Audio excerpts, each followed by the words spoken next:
Oke, balik lagi bersama gua Firman Adi Putra Santoso yang selalu akan memberikan informasi dan mengedukasi tentang keuangan dan investasi kepada Anda. Nah, ini kita santai-santai dulu lah ya. Jadi kemarin kita serius-serius, sekarang kita bawaannya santai-santai aja. Jadi ke topik kali ini nih gua akan bahas yang namanya money habit atau kebiasaan orang tentang uang. Jadi langsung aja kita ke topiknya. Stay tune dan dengerin terus sampai habis. Oh iya, jangan lupa subscribe, like, dan komennya ditunggu ya guys. Kalau misalnya ada tanya-tanya apapun itu tentang investasi dan keuangan, bisa banget DM ke Instagram gua. Langsung klik fsantoso99. Nah, gua akan jelasin sekarang apa sih yang dimaksud dengan money habit. Jadi money habit itu merupakan suatu kebiasaan, pandangan kita, kepercayaan kita, atau sudut pandang kita mengenai uang. Dan kenapa gue mau buat konten ini? Karena banyak banget yang masih belum sadar tentang uang. Jadi sebenarnya di sini tuh uang itu sendiri yang kita akan bahas. Gimana cara kita men-treat uang sebagaimana mestinya. Kita tahu kebiasaan orang, kita tahu pandangan orang terhadap duit. Biasanya kita tahu perilaku orang tersebut. Ya dia pakai duitnya untuk apa? Ini cukup dasar dan basic banget. Ini menurut gue penting banget karena setiap kali nanti kalian dapat duit atau kalian dapat pemasukan, nah itu akan ya disitulah keimanan kalian tentang duit itu akan diuji. Nah sekarang kita akan bahas satu-satu tipikal orang-orang, pandangan orang terhadap duit itu seperti apa. Nih yang pertama itu adalah saver atau penabung. Jadi tipikal orang ini tuh orang yang suka nabung keras. Penabung keras lah. Dapat pemasukan 70%, 80% langsung ditabung. Dia hidup cuma 20%. Gimana caranya? Gue mau makan sehari sekali kayak pokoknya dia hidup cuma 20%. Sisanya ditabung. Itu tipe saver. Gue pernah ketemu orang-orang seperti itu dan nggak salah juga karena ya mungkin mereka punya tujuan masing-masing kan, mereka menabung untuk apa gitu. Dan pokoknya uang itu tuh dikumpulin aja sampai segunung gitu, nggak bakal dipakai. Dia punya mindset bahwa uang itu harus dijaga dan jangan sampai kepake gitu. Jadi ditumpuk aja sampai kayak gunung gitu. Dan kita nggak tahu buat apa gitu kan. Maksudnya ya pasti orang itu juga punya tujuan gitu kan. Dan rasanya tuh kalau uang itu dipakai tuh kayak hidup segan mati tak mau gitu loh, kayak aku mau pakai, aduh sayang nih gue tabungan gue, aduh sayang nih, aduh sayang nih gue mesti nyari duit lagi, kayak apa ya, kayak sesuatu tuh kayak harus dijaga gitu tuh duit. Ya nggak tahu sih sebenarnya itu tujuan finansial dia seperti apa, kita kan nggak tahu juga. Jadi sebenarnya saver ini juga ada bagusnya juga. Nah jadi bagusnya apa, dia udah dapat satu step, yaitu step saving dulu. Cuman biasa orang-orang seperti ini ada orang yang menurut gua pribadi itu nggak mau ngambil resiko terlalu tinggi gitu loh. Karena dia kerasa kehilangan duit apa yang dia tabung itu tuh kayak aduh gila, gue nabung gini kepake lagi kayak gitu. Jadi kayak dia menurut gue pribadi orang-orang seperti itu orang-orang yang kurang minat mengambil resiko. Misalkan resiko untuk investasi, resiko untuk bisnis, dia udah punya duit banyak tapi dia nggak mau resiko duit itu dilakuin untuk bisnis atau investasi dengan tujuan menggulungkan duit dia gitu. Jadi mereka cenderung ya gue pokoknya tabungan gue ini adalah hasil kerja gue, bukan hasil kerja duit itu sebenarnya. Jadi karena mungkin kita ngerasa kita yang kerja, kita yang nyari duit, dan di situ timbullah rasa gue nggak mau lah ini hasil kerja gue kok, gue nggak mau pakai duit ini untuk sesuatu yang lebih beresiko gitu. Kalau saran dari gue pribadi ya nggak apa-apa lo misalkan ambil resiko untuk belajar, tapi ada juga emang orang mereka merasa jiwa seperti itu ya apa. Cuman alangkah baiknya paling tidak ada kok instrumen investasi yang resiko rendah tapi returnnya juga tetap ada. Kayak misalnya kita bisa kasih contoh reksadana pasar uang atau obligasi, itu rendah kok, kayak cuman returnnya bisa dipastikan 6-7% per tahun. Lebih tinggi dari deposito kan dibanding mereka taruh deposito. Biasanya kan orang gitu tuh udah nabung gede-gede, aduh nggak tahu duitnya mau kemana, taruh deposito. Karena dia tidak mau belajar atau kurang berminat belajar di yang lain gitu loh. Ya begitulah. Dulu gue juga saver gitu. Jadi kayak gue pernah merasakan itu, dan ada saatnya dimana kok gue stuck ya, kayak kok gue ngerasa kebutuhan gue makin tinggi ya, gue malah makin mengirit-iritkan gitu loh. Jadi kayak sayang sekali di situ, kayak kita nggak bisa mengembangkan ilmu keuangan kita. Nah yang sekarang nih cukup sering saya temukan yaitu spender. Ini orang-orang yang suka spend. Gue pernah ketemu orang dengan gue tanya gajinya berapa, cukup nggak cukup, padahal gaji lebih gede dari gue. Dan banyak banget gue nemuin kasus kayak gitu karena memang habitnya dia adalah spender.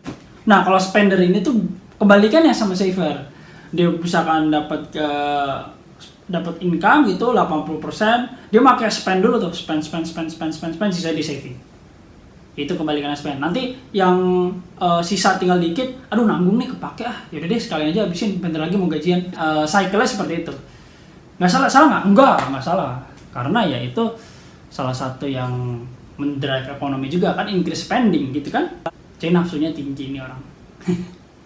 Ya, nafsunya tinggi. Tapi nafsu membeli barang ya, membelanjakan barang. Nggak salah sih sebenarnya. Nah, dia ini menilai uang ini harus gue pakai gitu loh. Dia pandangan mereka atau belief mereka mengenai uang itu ya duitnya harus gue pakai. Beda sama yang saving. Kalau saving kan duitnya harus kita jaga nih, nggak boleh dipakai orang gitu kan. Nah jadi biasanya kalau orang-orang yang spender ini tangannya gatel gitu loh. Apalagi sekarang udah difasilitasi dengan online, apapun bisa online, itu tuh sangat-sangat gatel banget, kayak gampang banget tinggal klik transaksi beli. Kadang-kadang pakai kredit card gitu kan. Nanti ketika ada tagihan, aduh tagihan gue bayar gimana kan, pusing.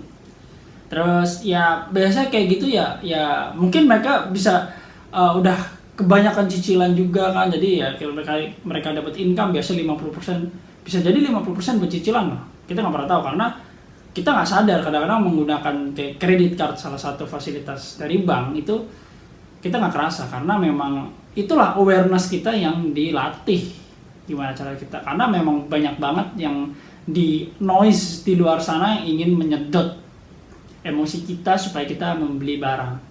Marketing di mana-mana banyak banget, marketing gimmick sekarang di mana-mana banyak banget, dan kita harus wise dalam spending money itu kan. Tapi gue suka dari spender adalah dia mempunyai akal gimana caranya untuk menaikkan income. Karena kebiasaan orang kalau udah kepepet itu pasti dia gimana caranya naikin income. Nah ini gue suka dari spender ini adalah dia ini orang kreatif dan dia tahu cara making money. Mungkin mereka jualan ujung-ujungnya untuk memenuhi kebutuhannya. Jadi banyak cara mereka ini untuk menaikkan income, karena mereka ada yang menghantui gitu, kayak aduh gue bayar ini. Akhirnya mereka mikir gimana caranya untuk menaikkan income. Itu yang gue suka dari spender. Tapi sayangnya adalah ketika dia udah menaikin income dia, kebutuhan dia juga makin naik. Dalam jangka panjangnya akan merasa aduh tagihan gue ternyata kita udah gak kuat bayar gitu loh, kita udah gak ngerti lagi gimana cara naikin, apalagi ketika jadi crash, ketika jadi krisis, kita nggak tahu cara, aduh semua udah susah apa segala macam.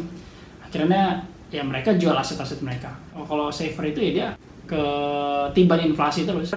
Nah untuk para spender ini gue harapin sih dia bisa menjaga nafsu sih, nafsu membeli barang yang menurut dia harus bisa membedakan antara mana kebutuhan, mana keinginan, dan mereka harus bisa memprioritaskan. Untuk para spender sih itu aja sih, dan dia gimana cara budgeting, kontrol emosi. Jadi harus ada gue ketemu orang juga pernah yang kalau misalkan dia stres dia belanja, tapi memang penghasilan dia gede gitu.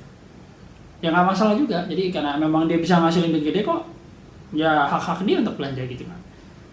Jadi memang saver and spender ini kadang-kadang punya watak yang berbeda, pasti beda, pola pikir beda, cara pandangan beda, dan itu yang membuat habit mereka seperti itu. Kayak kita sekarang udah bisa lihat di Instagram aja, lu setiap hari ngapain, lihat aja story-nya gitu kan, lihat aja post-postnya dia suka jalan-jalan apa enggak, apa segala macem, kebaca lah. Udah gampang banget ngelihatnya, lebih mudah dilihat. Nah ini ada orang ketiga nih, orang ketiga tuh orang yang santuy. Jadi ini tipikal orang ketiga yang dia tuh YOLO aja. Nah orang-orang kayak gitu sifatnya kayak ya udah, kayak yang penting gue cukup, santai aja. Lu mau penghasilan berapa, mau kayak biasa udah gaji 5 juta terus tiba-tiba dia pindah ke gaji yang 3 juta, santai. orang gua kebutuhannya cuma 1 juta misalkan gitu kan. Jadi dia menilai uang ini tuh bukan kayak sesuatu yang dibutuhkan sekali, kayak ya udah uang ini untuk menghidupi kebutuhan gua aja. Tipikal orang yang ketiga, santuy. Nah, jadi apa yang kita bisa simpulkan? Yang penting adalah kalian punya tujuan finansial Anda. Alangkah baiknya adalah kita harus punya ketiganya juga sih. Santuy, jadi kita jangan terlalu santuy juga. Kayak kita kalau santuy itu ya udah gue pengennya gini-gini aja lah. Jangan, kita harus punya namanya target atau goal. Kita harus pintarnya saving, kita harus pintar. Dan artinya kita bisa menjaga nafsu kita gitu loh. Ketika spending juga ya kita spending sesuai kemampuan kita. Itu sih sebenarnya. Cara spending kita pun juga diatur gitu loh. Jadi contoh kita spending untuk edukasi, spending untuk investasi untuk diri kita sendiri, untuk orang tua, mungkin untuk bantu orang. Itu salah satu wise spending. Itu harus di build sih, nggak bisa instan. Dan itu kalau kita punya ketiganya itu ya kita udah otomatis pasti namanya kita financial awareness. Kita sadar akan keuangan kita gitu loh. Jadi kayak habit kita tuh kita bisa menyesuaikan. Ketika gue lagi dapat segini ya gue harus seperti ini. Ketika gue dapat segini gue harus lebih banyak ini. Gue income kurang, gue harus nambahin income. Jadi cara nambahin income pun ya kita harus resiko untuk kehilangan, karena kita jualan gitu atau nggak kita berbisnis atau kita berinvestasi harus ada resiko kehilangan. Jadi ya sebenarnya kita nggak boleh terlalu sayang banget sama duit, juga kita nggak boleh terlalu cuek banget sama duit gitu loh. Jadi duit itu sifatnya netral, money itu sifatnya netral, dan dia itu cuma tools gitu loh. Kita ini di sini sebagai kita yang bisa kontrol mereka, jangan sampai mereka kontrol kita. Sekali lagi ini nggak masalah mau kalian, cuman alangkah baiknya kita semua punya goal, kita punya achievement, kita punya target gitu loh. Tujuan kalian pengen ngapain gitu. Apakah nanti kalian coba pikir deh, ketika nanti apakah kalian akan bekerja terus, pasti kan ada kalian ingin lah sesuatu, gue pengen pensiun dengan keadaan seperti apa. Kita sering lah ngobrol sama orang-orang yang memang secara financial udah aware. Gue pun pernah ngomong sama spender, gue selalu bilang, kok lu bisa sih kayak gitu, lu jualan kayak gini, karena gue pengen belajar gimana cara make money dari dia. Dan yang gue ketemu saver, karena gue basicnya saver juga ya, gue gimana sih caranya save money. Jadi atau nggak kita cara budgeting gitu kan. Jadi sebenarnya dua karakter ini adalah dua karakter yang saling membutuhkan. Yang santuy itu sebenarnya lebih ke spiritual, emosi. Jadi apapun yang terjadi dalam diri kita ya kita santai aja. Jadi kita jangan ternoise atau terdistraksi dengan godaan-godaan di sekitar mengenai duit, yang misalkan ada yang nawarin ini, nawarin itu, ada yang nawarin diskon. Jadi ya santuy aja. Oke, jadi itu sih yang dari gua yang bisa gua kasih ke lo. Gua bisa share ke kalian. Jangan lupa subscribe, like, dan komen-komennya. Mudah-mudahan ini sangat membantu, karena ketika kalian sadar ini, kalian ngerti ini, dan kalian merasakan juga, kalian bisa membaca orang tuh dari rekening. Kalian bisa membaca orang tuh cuma dalam jentikan cepat, bukan membaca ya, dalam kita bisa dapat impression orang tuh cepat. Impression nih orang enggak, walaupun kita nggak ngomong ke dia gitu, cuman oke. Karena kelihatan gitu dari cara spending dia. Jadi itu yang bisa gue kasih. Thank you.